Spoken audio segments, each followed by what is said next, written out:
seja bem-vindo, seja bem-vinda a mais um programa da Momento Diabetes, a nossa série de entrevistas sobre show fake news. Qual que é a sua maior dúvida sobre diabetes, seu maior mito, seu maior medo, a maior mentira que você já ouviu?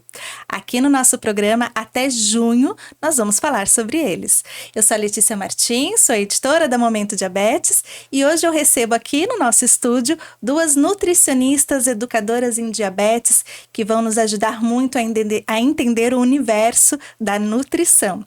Eu estou com a Marta Módio, que é formada e praticante de nutrição há mais de 27 anos, gente. Fez especialização em clínica funcional, nutrição aplicada à medicina integrativa, né? Medicina integrativa na Alemanha e na Colômbia. Nossa, eu nem tenho roupa para recebê-la aqui, gente. E além de inúmeros outros cursos. E atualmente ela faz pós-graduação em saúde mental. Olha que bacana. Ela é educadora em diabetes, é a coordenadora do caderno de nutrição da Momento Diabetes e também membro do Departamento de Educação da Sociedade Brasileira de Diabetes. Mas o principal, ela é mãe pâncreas. E também estou aqui com Fernanda Tupinambá, nossa nutricionista, parceira da Momento, que tem especialização em doenças crônicas não transmissíveis, né, Fê? E é nutricionista do programa de diabetes da Prefeitura Municipal de Pindamonhangaba, cidade aqui do lado da cidade sede da Momento. E o principal, tem diabetes tipo 1 desde 2012 e é a nossa grande parceira. Seja bem-vinda, Marta. Seja bem-vinda, Fernanda. Que delícia estar aqui, uma honra. Muito obrigada, Lê. Eu que agradeço por aceitar o convite. A Marta veio de São Paulo, aqui para Taubaté, para a gente bater esse papo hoje, né? Pois é, e junto com a Fê aqui. Na nossa cidade, Fê. Bem-vinda. Muito obrigada. Imagina a minha alegria em estar aqui novamente e ao lado da Marta, essa querida Marta, incrível profissional. Hoje nós vamos ter um bate-papo sobre nutrição e vamos desmistificar, eu acho que um dos grandes tabus da área da alimentação para quem tem diabetes, que é o uso de adoçantes e açúcar, ou açúcares, né? Adoçante, ele é de uso obrigatório por quem tem diabetes, Marta? Nossa, que pergunta difícil de responder. Eu falo que na nutrição, a resposta que a gente mais dá depende. Depende de quem é essa pessoa, depende de como está o controle dessa pessoa. Então, claro que os adoçantes, eles geram menor impacto glicêmico, isso nós já sabemos.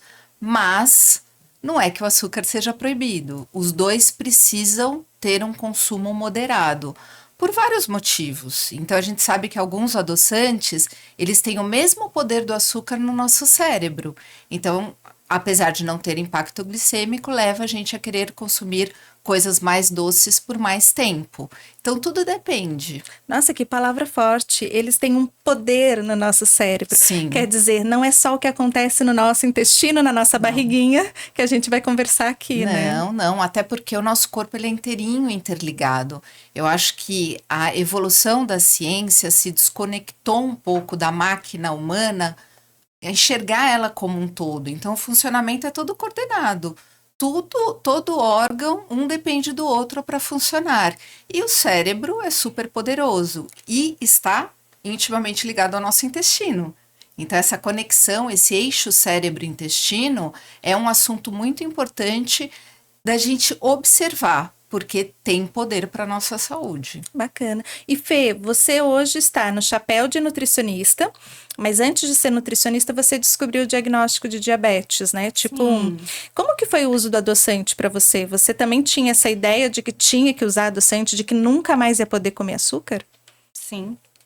E aí foi incrível que no momento, quando a gente recebe o diagnóstico, é muito estranho, assim, porque aí vem, olha, você tem o diabetes tipo 1, né? Mas aí agora, você não come mais isso, não pode comer açúcar, você tem que adoçar com adoçante. Aí eu falei assim, tá, e aí por um tempo eu fui seguindo dessa forma, porque era o que os médicos diziam que tinha que ser feito na época, né?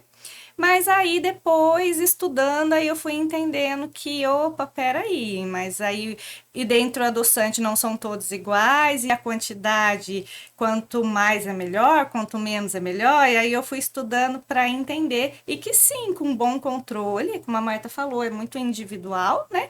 mas com um bom controle posso, sim, ao invés de usar adoçante, usar o açúcar em quantidades moderadas e tá tudo bem.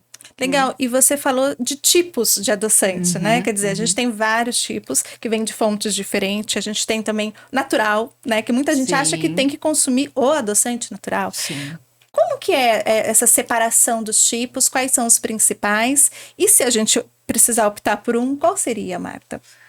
Pois o que a gente tem hoje é com base científica. Então, o que a gente precisa entender é que tem os adoçantes naturais, como a estévia, por exemplo, o eritritol, o xilitol. A gente tem adoçantes de origem natural, que é o caso da sucralose. Então, a sucralose, ela é uma molécula feita dentro da indústria, mas a origem dela é a cana-de-açúcar. Só que ela é origem natural, ela não é natural, a sucralose. E a gente tem os totalmente sintéticos. Então, exemplo, agora a ciclamato. ciclame Sulfame K, aspartame, ciclamato. são né? sintéticos. Então, hoje a literatura nos mostra que com moderação, os mais seguros de serem consumidos são estévia, xilitol e eritritol, certo? Sim, sim. Hoje, né? Hoje. Mas isso vem mudando, porque novos adoçantes estão sendo descobertos, porque o que que acontece? A indústria, ela quer reproduzir uma palatabilidade interessante para o consumidor.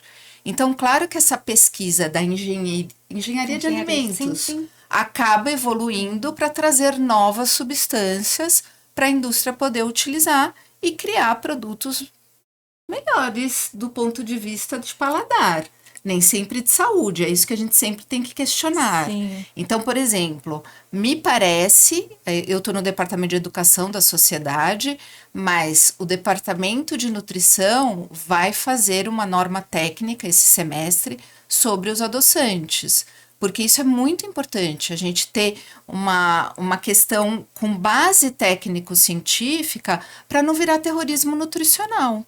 Fato é, todo mundo que está nos escutando agora não é para abusar, independente do adoçante que você for escolher. Independente se tem ou não diabetes, né? Sim, e rodiziar. Então, cuidado ficar sempre no mesmo. Por quê? A gente tem a ingestão diária aceitável. E você calcula com base no teu peso corporal. Então, por exemplo, é diferente uma quantidade tolerável para uma criança e para um adulto e para um idoso. A gente tem que tomar muito cuidado com isso. E é aquilo que a gente falou desde o início, individual. Muito, Então, muito individual. É isso, depende da pessoa, depende do contexto. E o que me entristece muito como mãe pâncreas é esse terrorismo que fazem em volta de, porque o meu interesse é tal adoçante, o teu interesse é tal açúcar, tal produto, e aí fica aquela coisa na rede social, onde a pessoa com diabetes é a mais prejudicada. Que fica cheia de dúvidas. Exato. E aí não sabe nem por onde se pautar. A Momento Diabetes está na 36ª edição. A primeira edição da nossa revista, nós trouxemos na capa adoçantes versus açúcar. Essa é uma dúvida de séculos, né? Sim. De milênios, talvez. Por quê? Porque existe também aquele medo de muitas pessoas de que a indústria só quer vender o adoçante e o açúcar acaba sendo sempre vilão, né? Então, o que é bacana a pessoa que está nos assistindo sempre pensar, vou fazer o uso do adoçante, mas em que momento? Será que eu preciso sempre? Como que é essa orientação para quem vai começar a modificar o seu plano alimentar, os seus hábitos? Então, eu digo assim, né? Em todo momento, o paciente às vezes vem, né? Ele vem com muita dúvida. Então ele fala assim, tá, agora eu não uso açúcar, mas eu vou usar o adoçante. Aí, muito bem, aí eu vou, tá, como que tá usando? Aí eles falam assim, quantas gotas? Aí eles falam assim pra mim, não sei. É uma esguichada, não é Exato, gota. então eles falam pra mim, é Apertar. uma esguichada. Ou tem paciente que fala pra mim, são 3. Aí eu falo, em quê? Em todo o café.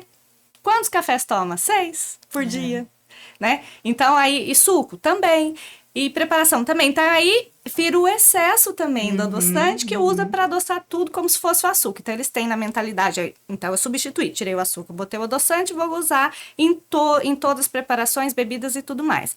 E aí o trabalho é justamente esse, é explicar que não é preciso adoçar, é treinar paladar, né, Marta? Então é voltar ao resgate de, olha, quanto menos vai ser melhor, vamos diminuir de 3 esguichados, eu falo assim, vamos treinar o desmame, né, de 3 a 1 para 2, vamos diminuindo, vamos entendendo o sabor real do alimento, porque muitas vezes o café, eles falam para mim, eu gosto muito do café bem docinho, mas no fim das contas, depois eles vêm e falam assim para mim, que vai diminuindo, nossa, não é que eu gostava, eu nem gosto de café, eu gostava do doce. Percebe? Isso para suco, para café, por tanto de coisas. Preparação até de bolos e enfim, outras preparações, e aí coloca lá o proporcional, né? Tem os adoçantes culinários, coloca o proporcional. Aí eu falo assim, olha, aí você fala, adoça até mais, tem uns que ficam felizes. Fala, então, vamos treinar esse paladar também, vamos tentar reduzir, ou trazer um outro poder de doçura, talvez até uma fruta, né, para adoçar. Sim. Então, são alternativas que a gente vai usando, né? É educar mesmo, conscientizar, né? Eu falei que, olha, quase 10 anos atrás a gente trouxe capa de adoçante. E agora a gente vira e mexe, tem uma polêmica com os adoçantes, né? Sim. Qual que é a polêmica da vez, Marta? São os novos adoçantes que a indústria tem trazido em alimentos industrializados, não são alimentos industrializados, são produtos alimentícios. Alimento é comida de verdade, o que vem da natureza. O que passa pela indústria vira um produto alimentício. Então, eles estão em busca de novos adoçantes. Como a gente não tem ainda uma evidência científica robusta, gera uma polêmica. E aí as pessoas não procuram saber sobre aquilo, acreditam nas pessoas que estão querendo, enfim, viralizar. Polemizar. É um desserviço ao invés do que a gente está fazendo, que é um serviço para a comunidade. E aí, eu acredito, complementando a Fê, eu acho assim, é o que eu sempre fiz com a Clarinha. É muito real que a carga glicêmica da refeição, quanto maior, mais impacto vai ter. O que vocês buscam sempre é não um Everest, é um morrinho achatado, né? E aí, dependendo da alimentação que você vai fazer naquele momento, aí você vai escolher. Então, por exemplo, o que eu falo para a Clarinha e para os meus pacientes, se você vai querer uma sobremesa, primeiro, cuidado com a porção, como a Fê falou. Segundo, exclui o carboidrato de outros momentos, ou da entrada, ou da bebida, e foca na sobremesa. O que é prioridade para mim? Hoje a prioridade para mim é comer massa. Então eu não vou comer um açúcar. Aí eu peço um suco de limão, por exemplo, de maracujá ou de morango, que tem menos carboidrato, e uso um adoçante. Então eu acho que a grande mágica no diabetes é a carga glicêmica. Por quê? Os alimentos têm índice glicêmico, a pessoa tem resposta glicêmica. A gente tem que pensar que aquele produto entra no corpo de um ser humano. E cada um é único. Cada um responde de uma forma, sim. Sim. É fazer uma estratégia alimentar, mesmo com base no que você vai comer. E para fazer isso, a gente precisa conhecer o alimento, o produto alimentício. É tão importante esses nomes bem colocados, né? Sim. Porque eu não vou na gôndola buscar um alimento, vou buscar um produto que está embalado, que tem um plástico envolvido e tudo mais. Vamos entrar também nessa questão de rótulos, de embalagem, porque a gente está falando aqui dos adoçantes e o açúcar também é muito condenado, né, por muitos. E aí, acho que tem um ano mais ou menos, né, os produtos receberam aquele rótulo de alto em. E tem o alto... A lupinha, isso. Você já deve ter visto aí, gente. Agora, praticamente todos os produtos já têm isso. Se ele tem um teor a mais de açúcar e outros ingredientes, né, acho que gordura também, gordura, né, saturada. Então, tem que estar escrito isso lá. Como que vocês avaliam essa lupa, essa mensagem na embalagem em relação ao açúcar e nós não temos em relação ao adoçante? Pois é. Né? Então, a gente tem 3 informações. O açúcar, o sódio E a E a gordura, gordura saturada. né? Sim. Mas a gente sabe aí que o equilíbrio tem que ser para todos, né? É. Como que tá hoje essa inclusão dessa informação para as pessoas que vão comprar produtos alimentícios? Pois é, a questão é que a indústria, a legislação disse o seguinte: até tanto de açúcar em 100 gramas do produto, você vai receber a lupa alto em. A mesma coisa para sódio, a mesma coisa para gordura saturada. Aí o que que a indústria fez? Muitos produtos, para não receberem essa lupa, substituíram por outra coisa. Então, no caso do açúcar e do adoçante, ele diminuiu o açúcar para não entrar na lupa e lotou de adoçante. Mas- Só que você não sabe. É quase uma pegadinha, né? Porque essa lupa, quando a gente olha e quando você vai mais assim, bem educado, com um olhar mais atencioso porque você vai comprar, se tem ali alto em açúcar, você já fica com o pezinho atrás, né? É uma orientação. Se você puder, evite. Se você quiser comprar, Sim, saiba que tem. sim. Mas esse do adoçante não tem. Então, parece aí que a gente precisa redobrar o olhar, né? Muito. É o que eu falo para os pacientes e para o público.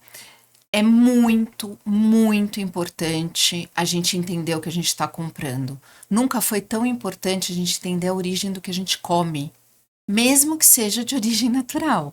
Então, por exemplo, qual é a alface que você come? Será que não é melhor você comprar uma alface perto de você, né? Que, De um produtor de um mais produtor local. local, que muitas vezes a gente nem pensa em procurar, né? E é melhor, porque é um produto mais fresco, é um produto que vai ter uma produção com maior qualidade, mesmo que não seja orgânico, mas é um produto mais fresco. Passou por menos transporte, menos manipulação É. de pessoas, né? Tá mais próximo da gente. E aí eu acho que existe um treino para o industrializado. O industrializado é o seguinte: tem várias dicas para a gente dar, daria para a gente fazer assim horas de conversa sobre, mas eu acho que uma coisa funciona muito bem até hoje para os meus filhos. Às vezes a gente vai ao mercado, eles veem um produto parecido com o que eu compro. Mãe, por que você não compra esse aqui? Aí eu lê a lista, até porque eu não enxergo de perto atualmente. Se for falar, né? Tanto de televisão formada, eu não enxergo mais de perto. E as letras são muito pequenininhas, E né? aí Vamos eu fazer falo, justiça aqui. é. E eu enxergo bem de longe. Então é um Dificulta um problema, pouco, é. né? Então eu falo, lê a lista pra mim. Gente, começa, às vezes no segundo item, eles não conseguem pronunciar, porque não é uma palavra Porque é um nome complicadão. Isso já é um Opa! sinal de alerta, uma red flag. Não é? Sim, eu costumo dizer assim. Hoje mesmo eu estava orientando o paciente. Falei, olha, aí a gente estava até vendo rótulo, né? É. Que eu fui explicar. Aí, daí começou a ler lá e começou a engasgar, né? Exato. Daí eu falei, então, uma pausa. O senhor sabe me dizer onde que encontra na natureza esse produto que o senhor está Né? tentando ler? Parou. Não, nunca ouvi falar. Falei, então, se não tem na natureza, na árvore, próximo, não existe, pode saber que não é bom para a saúde. Não é? E normalmente é um aditivo alimentar. E o que a gente tem que evitar hoje é o excesso de aditivo alimentar. Então não estamos falando que é proibido, Sim, né, Fê? não, é só Não é isso. realmente é um alerta, né? Sim. É entender que eventualmente vai acontecer Sim, na alimentação, claro. mas os excessos aí não são interessantes. Perfeito. Eu gosto muito de uma frase que vocês falaram no começo, que é evitar o terrorismo nutricional. eu também gosto Por mais muito. que a gente defenda, né, a ciência da nutrição, que é uma expressão que eu comecei a usar muito também por causa de vocês, a gente não pode eliminar também das pessoas aquele gosto, né, de Sim. comer algo que todo mundo come ou que viu ali e gostou, mas com esse cuidado de olhar a lista, de olhar, também de fazer uma reflexão, né? Por que tem uma lista tão gigante de ingredientes, né? E o mesmo acontece com o açúcar, né? Ele também vem ali com umas palavras escondidas, umas Vem. palavras diferentes. Às vezes não tá informando que tem açúcar, mas pode ter essas palavrinhas É o misteriosas. açúcar oculto que a gente chama. Então a gente tem muito ingrediente oculto que vem com outro nome e que você não está sabendo que você está comprando aquilo. Sim. Então, assim, imagina, se você vai gastar o seu dinheiro com um produto, você precisa conhecer aquele produto. E é o que você falou, Lê. Está tudo bem eu consumir, só que eu tenho que ter consciência. O que é muito ruim é eu não conhecer, não entender o que eu estou colocando para dentro do meu corpo e não fazer essa conta do equilíbrio. E aí, muitas vezes, a pessoa não percebe, mas a vida dela tá lotado de produto alimentício, não de alimento. E ela acha que ela está comendo muito alimento. E esses produtos, esses ingredientes, eles afetam não só a glicemia, né? Como que é para o sim. corpo, assim, quando você começa a consumir muito produto com excesso de adoçantes, que é o nosso tema aqui, né? Porque a gente pode não se dar conta de que tudo que a gente está comendo tem Sim. essas substâncias, né? Outros exemplos do que pode causar no nosso organismo. Eu acho que a principal causa é a piora da nossa inflamação de baixo grau. Tudo começa no corpo inflamado. Então, as doenças, elas são desenvolvidas através da inflamação de baixo grau, que ela vai aumentando e vai adoecendo os nossos órgãos, porque aumenta o nosso estresse oxidativo, que são substâncias que atrapalham o funcionamento das nossas células. E nós somos célula o tempo todo, né? Pulsante. Tudo. Então, o órgão é um conjunto de células. E aí, se eu atrapalho o funcionamento delas, eu produzo doença. E aí depende muito da fragilidade daquele ser humano. Então, tem pessoas que vão desenvolver no pâncreas, na mente, nas emoções, enfim, no gastrointestinal, né? Então, aditivo piora a inflamação, que piora a microbiota. Por isso que a gente tem que ficar de olho no excesso, de novo. Então, tem que ir dosando E no dia a equilibrando, dia. né? É. O Fê, a nutrição veio depois do seu diagnóstico, né? Você lembra? Eu vou fazer você puxar pela memória agora. Vamos lá.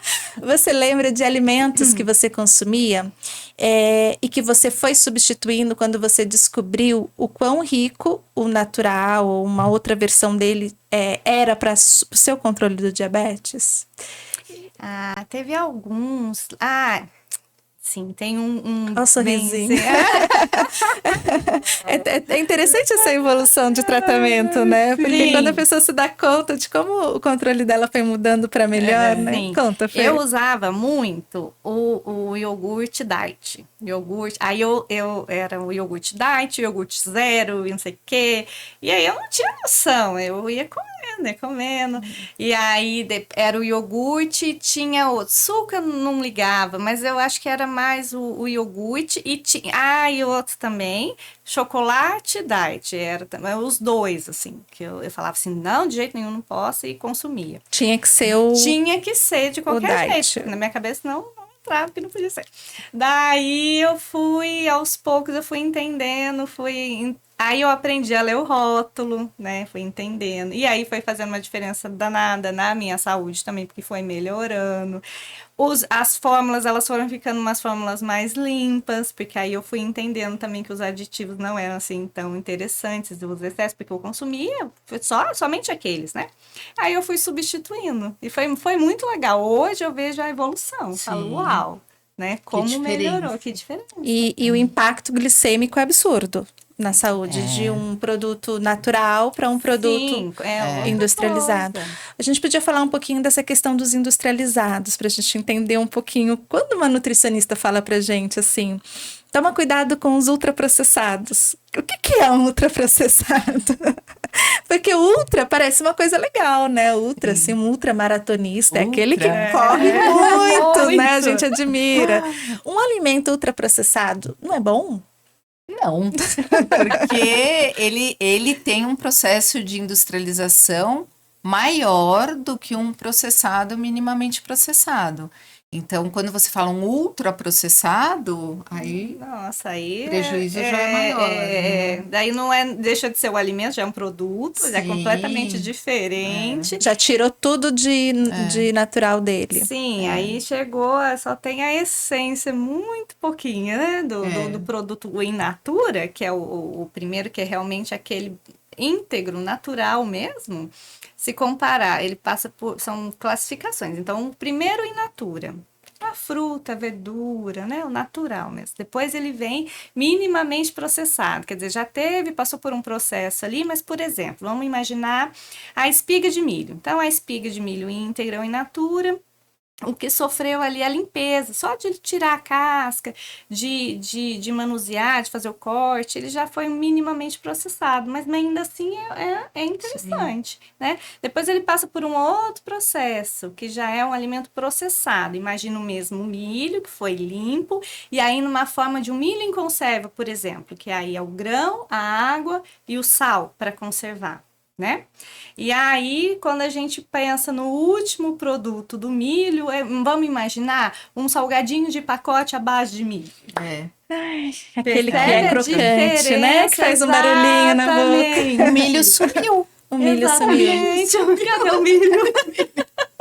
Vocês já assistiram aquele mini documentário? Ele já tem alguns anos, chama Além do Peso. Já. Que mostra as crianças que Eu estão vi. com obesidade e algumas com diabetes. E aí os cinegrafistas colocam, né, os produtores do vídeo colocam crianças de frente para alguns alimentos. Aí coloca a batata in natura, até com terra, né? Com as terrinhas ali na casca e um pacotinho de batata, né? Aquela batata da onda. Nossa. E a criança não sabe que aquela batata, assim, esse produto aqui tá dizendo que tem aquela batata, mas não tem, né? E ela nem sabe qual é a batata Nem conhece. original, Nem né? conhece. Então a gente tá, às vezes a gente fala os nomes processado, ultraprocessado e não sabe que ele na verdade tem uma carga não legal aí atrás dele, né, desse nome.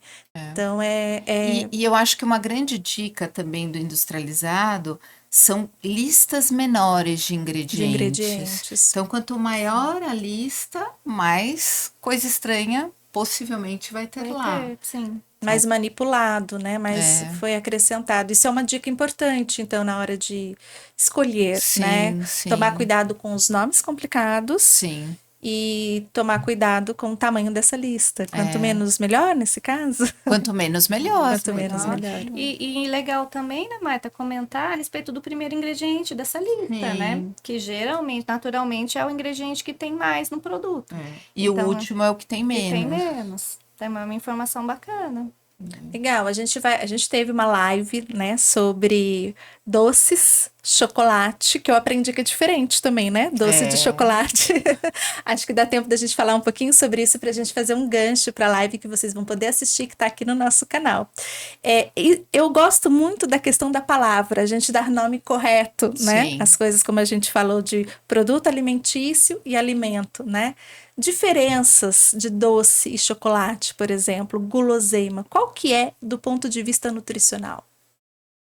Pois é, na verdade, assim, um doce, um brigadeiro é um doce, né? Tem um alto teor de açúcar, você normalmente não faz com um chocolate com mais cacau, normalmente você faz com um achocolatado e o leite condensado, né? Então isso é um doce.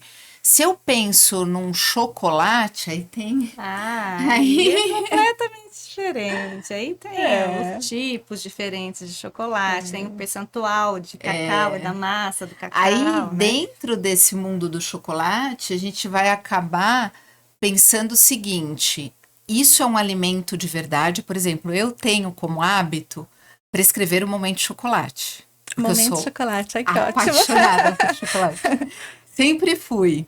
E aí, na live, eu vou contar uma história minha pessoal com o chocolate. Mas o chocolate, ele se divide em vários tipos. Agora, ele pode ser um alimento de verdade, desde que ele tenha mais cacau. Então, ele deixa de ser um chocolate, um doce. Ele passa a ser um alimento de verdade. Além dele trazer aquela satisfação de comer, né? Agradar a gente, assim, aquele estado de prazer, ele ainda tá nutrindo. Sim, seria muito. Isso? Por quê? Porque quanto mais cacau o meu chocolate tem, mais prebiótico eu tô entregando para o meu intestino, que são alimentos das bactérias boas. Então, ele é um excelente prebiótico, além de melhorar a sensibilidade à insulina, que a gente sabe que melhora. Que maravilhoso. Eu percebi de vocês duas, quando vocês falaram do doce, foi brando. Foi comedido. Foi comedido. A gente vai. Quando fala de chocolate, eu fiquei com vontade de comer um chocolate agora. Meninas, pra gente ir finalizando, porque eu quero deixar esse gostinho em quem está nos assistindo da importância da gente olhar para o alimento e para o produto alimentício e fazer uma reflexão antes de levá-lo à boca, né? Sim. Então a gente tem aqui 2 nutris com experiências em diabetes, cada uma com a sua história que a gente vai conhecer aqui no canal. Que mensagem você deixaria, Marta e Fernanda, para quem vai escolher, comprar ou se deliciar com algum alimento doce, pensando no ingrediente, pensando no momento dela de vida e pensando também no diabetes? Depende. Porque eu penso o seguinte: se eu estou na Páscoa, eu vou comer o que eu tenho vontade. Ponto final. Com moderação? Sim, claro. Principalmente se eu tivesse diabetes como a Fê, como a Clarinha. Eu preciso olhar meus controles, preciso monitorar. Mas eu não deixo de comer o que eu gosto na Páscoa, porque é um evento, é uma exceção. E a minha dieta, a base dela não é exceção. Aí que tá. Então, por isso que a gente cria esse terrorismo nutricional. Pode, pode, mas com moderação e não sempre. Exatamente, Né? né? Eu diria, eu falo muito da regra 80-20, né? Então, se eu seguir 80% em equilíbrio, fazendo a minha regra, tá ok. Tá ótimo. 20% tendo as exceções eventuais e, lógico, com medida, né? E aí, sim, trazendo aquilo que faz mais sentido naquele momento. Então, Sim. se, vamos supor, a Páscoa tá aí, mas se eu quiser comer um chocolate branco, eu entendendo que o tamanho da minha porção tá ok e tudo bem, eu vou ficar feliz com o meu chocolate branco, tá tudo bem. Sabendo aquilo que eu tô consumindo. E tá tudo certo. Que perfeito isso, né, gente? Nossa, que dupla! Maravilhosa. Eu fiquei com vontade de comer chocolate. A gente tá com um vídeo aqui no nosso canal sobre chocolates e eu convido vocês a assistirem e conhecer um pouco mais sobre esse universo da ciência da nutrição, também com essas 2 maravilhosas aqui. Marta, muito obrigada por Eu ter que vindo de São Paulo até aqui no nosso Que estúdio delícia. e bater esse papo nutritivo com a gente. Eu que agradeço. Fê, obrigada. Fê já é da casa. Sim, já tô. Taubatiane da casa, obrigada por mais esse episódio maravilhoso sobre nutrição e diabetes. Eu agradeço Marta Obrigada. pela presença também. E até a próxima. Até a próxima. Pessoal, obrigada pela companhia de vocês. Deixem aqui nos comentários o que você achou desse universo da nutrição. Qual a sua maior dúvida sobre alimentação, sobre produtos alimentícios, sobre alimentos in naturas, fake news? Escreva aqui pra gente que a gente vai responder. E até a próxima.